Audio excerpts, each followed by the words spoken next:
Salam Kopastus.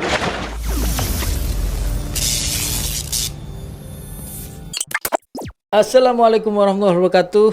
Salam Kopastus. Jumpa lagi bersama DJ Pansos. Semoga kita semua dalam keadaan sehat walafiat. Amin. Pemerintah mulai 1 April atau Kepolisian Republik Indonesia mulai 1 April memberlakukan tilang elektronik atau ETLE, Electronic Traffic Law Enforcement, yaitu penindakan secara elektronik ya. Kita lihat gambarannya. Korlantas Polri telah memasang speed kamera di beberapa titik jalan tol untuk mengintai kendaraan yang memacu kecepatannya melebihi batas yang ditentukan. Hal ini dilakukan karena sebelumnya seringkali terlihat mobil yang melebihi batas kecepatan berlalu lalang di jalan tol. Dengan adanya speed kamera ini, pengemudi yang kerap menggunakan jalan tol kini harus taat dengan batas kecepatan yang ditentukan. Diketahui, batas kecepatan di jalan tol sudah diatur dalam Peraturan Pemerintah Nomor 79 Tahun 2013 tentang Lalu Lintas dan Angkutan Jalan. Aturan itu menyebutkan bahwa batas kecepatan di jalan tol yaitu mulai 60 km per jam hingga 100 km per jam sesuai rambu lalu lintas yang terpasang. Untuk berkendara di tol dalam kota sendiri, kecepatan minimal berkendara 60 km per jam dan maksimal 80 km per jam. Sedangkan tol di luar kota, kecepatan minimal berkendara 60 km per jam dan maksimum lebih tinggi dari 100 km per jam. Bagi pengendara yang melebihi batas kecepatan itu, maka pihak berwenang akan segera menilang pengendara tersebut. Pengendara yang melanggar akan tertangkap di speed kamera, lengkap bersama plat nomor kendaraan. Lalu akan ada proses verifikasi, usai polisi mengirimkan bukti pelanggaran lalu lintas di jalan tol ke alamat pemilik kendaraan. Diketahui, sudah ada 5 speed kamera yang tersebar di Jawa Timur hingga Jakarta. Aturan dan ketentuan terkait lalu lintas ini akan berlaku mulai 1 April 2022 mendatang.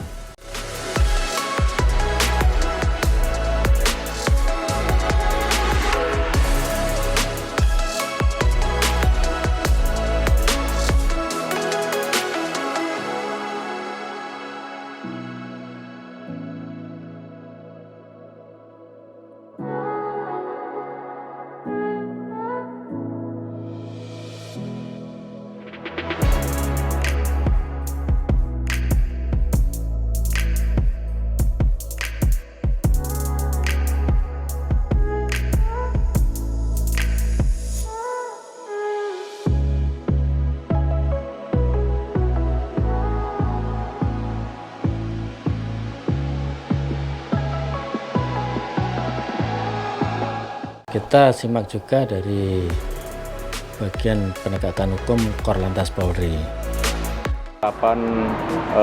Penegakan hukum yang berbasis ETLE, berbasis IT, khususnya untuk pelanggaran overload dan batas kecepatan. Ada di Cakung, di Cikampek, dan beberapa pintu gerbang tol ke arah Tangerang ya. Itu yang saat ini yang dikelola oleh Jasa Marga. Kemudian untuk speed cam juga demikian ya.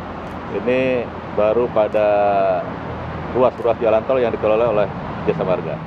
Pemberlakukan tilang elektronik ini mendapatkan reaksi dari masyarakat. Kita simak masyarakat di daerah Bangka Belitung, oke?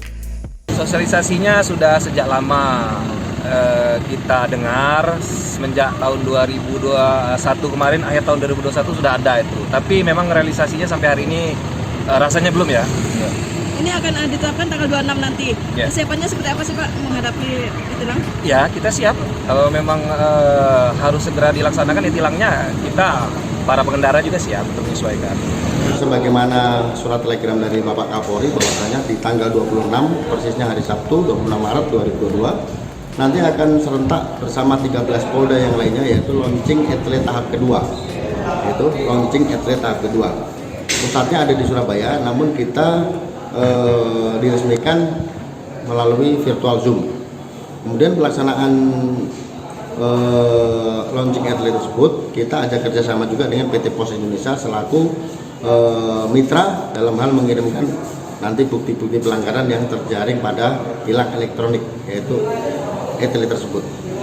Di Bangka Belitung khususnya di Kota Pangkal Pinang, etle terpasang di 4 titik. Ya. Apabila ditemukan di 4 titik tersebut yang terpasang tilang elektronik, maka secara langsung akan tercapture dan terdata teregistrasi bahwasanya pengendara tersebut telah melakukan pelanggaran lalu lintas. Kemudian pelanggaran lalu lintas tersebut akan dikirim kepada alamat yang tertera sesuai dengan nomor polisi kendaraan yang digunakan. Itu dari Bangka Belitung ya. Kita simak juga dari Medan.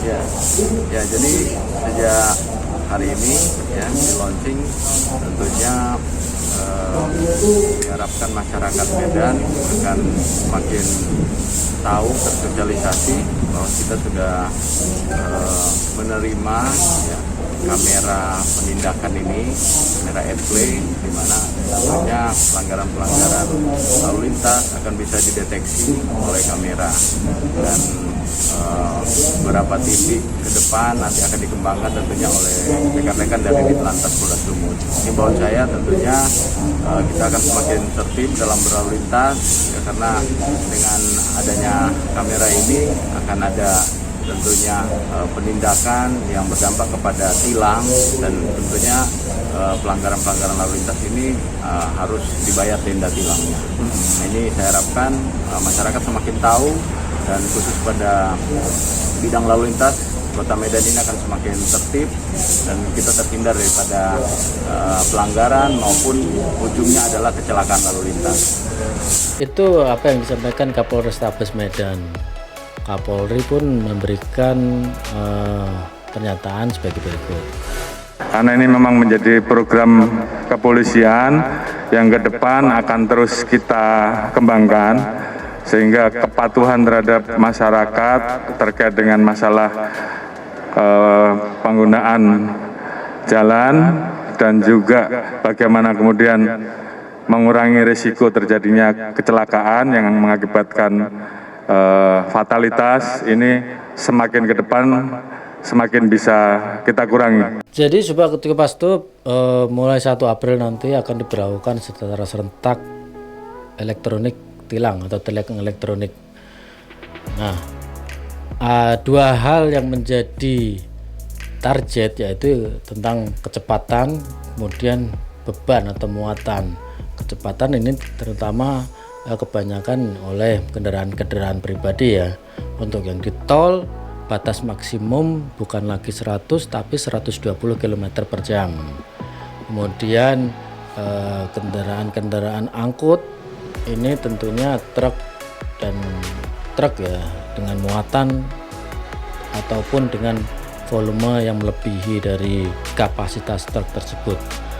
Pihak Korlantas bekerja sama dengan Jasa Marga memberlakukan e-tilang ini. Bagi pengendara yang terdeteksi melakukan pelanggaran akan di capture, kemudian akan dikirimkan surat konfirmasi ke pengguna jalan, sehingga nanti dilakukan konfirmasi lewat email atau lewat elektronik lagi. Kita simak juga bagaimana apabila terjadi salah tilang. Ini antara Grid Auto dengan bagian Gakum Korlantas. Ya, jadi penggunaan plat nomor yang tidak sesuai dengan kendaraannya itu memang sudah ada beberapa kejadian ya, seperti yang kemarin dialami oleh redaksi dari Grid Auto. Tetapi sekali lagi bahwa kami jelaskan untuk bagi masyarakat silakan melakukan konfirmasi, karena pertama kali yang kami kirim itu adalah surat konfirmasi, bukan surat tilang. Nah, ini yang kebanyakan sebagian masyarakat itu masih memahaminya bahwa surat konfirmasi yang dikirim itu adalah surat tilang. Jadi surat yang kami kirim itu sebenarnya adalah surat konfirmasi, di mana apabila masyarakat mungkin merasa bahwa tidak melanggar, dan itu seperti kayak kejadian kemarin itu bahwa itu adalah kendaraan dari punyanya dia tapi plat nomornya digunakan oleh orang lain, itu saya akan konfirmasi. Tapi untuk kasus seperti ini kita minta kendaraannya dihadirkan supaya kita bisa cek fisik mana yang terjadi perbedaan antara kendaraan yang betul-betul plat nomornya asli, mana yang memang yang merasa dipalsukan gitu. Nah, ini nanti kita lihat mana fisiknya mungkin berbeda-beda, kayak kemarin kan kita ketahui bahwa ada perbedaan fisik ya, yaitu salah satunya adalah sunroof. Nah, setelah itu kami akan memasukkan data plat nomor ke dalam suatu sistem kami yang kami sebut dengan vehicle arming system. Sehingga nanti kendaraan yang melintas di kamera etle yang menggunakan plat nomor palsu itu, ya, itu akan terdeteksi. Nah, nanti setelah itu akan kita melakukan tindakan selanjutnya, yaitu bisa saja tilang, ya, kalau memang pelanggarannya hanya TNKB, tetapi juga bisa dilakukan penegakan hukum lainnya, misalkan melakukan penyidikan, misalkan seandainya setelah kita lakukan pemeriksaan TNKB-nya ternyata ada STNK palsunya juga gitu kan, bisa jadi. Nah, akhirnya kita melakukan penyidikan terkait masalah pemalsuan surat-surat dan sebagainya. Itu sedikit penjelasan dari bagian penegakan hukum Korlantas ya. Nah, pada intinya apabila kita atau Sobat Kopassus mengalami salah tilang, kita bisa langsung konfirmasi ke bagian tilang. Karena surat yang dikirimkan adalah surat konfirmasi, bukan surat hilang. Nah, tentunya konfirmasi ini dengan membawa bukti, yaitu berupa kendaraan dan surat-surat yang lengkap ya. Pada intinya ETLI ini adalah untuk menertibkan bagi pengendara. Apabila kita merasa sudah otomatis atau kesadaran melakukan atau melaksanakan tertib pribadi, mulai dari pasang sabuk pengaman, kemudian pada saat kita menyetir tidak menggunakan handphone, ditambah dengan kecepatan yang sesuai dengan batas kecepatan baik di tol maupun jalan arteri, dan beban dan volume dari kendaraan kita tidak melebihi dari kapasitas muatan, tentunya kamera ETLE tidak akan mengcapture kesalahan atau pelanggaran. Tentunya tujuan utama dari penerapan ini adalah tertib atau disiplin. Karena dengan disiplin di jalan, kecelakaan atau laka atau kecelakaan ini akan bisa ditekan. Mulai dari mengendalikan kecepatan sampai beban atau volume dari kendaraan muatan. Itu menurut saya ya Sobat Kopassus. Kalau kita mendisiplinkan diri, mungkin ya melatih lah ya, mungkin kita selamat, pengendara lain juga akan selamat. Itu harapan saya, harapan kita semua tentunya. Itu dulu Sobat Kopassus. Kalau ada kritik, saran dan sebagainya, silakan tulis di komen, atau mungkin permintaan untuk konten apa mungkin ya, silakan tulis di komen. Terima kasih sudah pandangin video kita. Jangan lupa pandangin video-video kita yang lain yang ada di playlist Sobat Kopassus. Sampai jumpa, salam Kopassus. Wassalamualaikum warahmatullahi wabarakatuh.